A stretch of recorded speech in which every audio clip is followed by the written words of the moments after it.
என் உயிரினும் மேலான அன்பு பாட்டாளி சொந்தங்களே,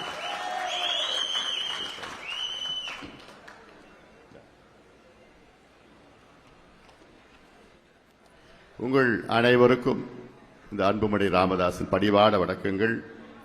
நல்லா இருக்கீங்களா? நல்லா இருக்கீங்களா? என்னை அன்போடு வரவேற்ற அனைத்து நிலை நிர்வாகிகள், என் தம்பிகள், என் தங்கைகள், என் அண்ணன்மார்கள், என் தாய்மார்கள் அனைவருக்கும் என்னுடைய நன்றிகளை தெரிவிக்கின்றேன். குறிப்பாக சுதா பெங்களூர்லேருந்து பழத்தை எடுத்து வந்தாராமே சுதாகர் மாலை, இதெல்லாம் அவசியமானதே கிடையாது. இப்படியெல்லாம் தயவு செய்து செய்யாது.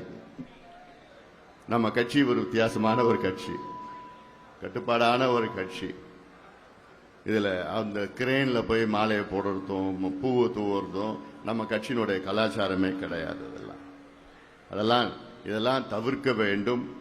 நமக்கு அதைவிட மிக முக்கியமான வேலைகள் இருக்கிறது. வருகின்ற சட்டமன்ற தேர்தலில் பாட்டாளி மக்கள் கட்சி மிகப்பெரிய வெற்றியை பெற வேண்டும். இதுதான் நம்முடைய நோக்கம். முதல் கட்ட நோக்கம் இந்த சட்டமன்ற தேர்தலிலே மிகப்பெரிய வெற்றி.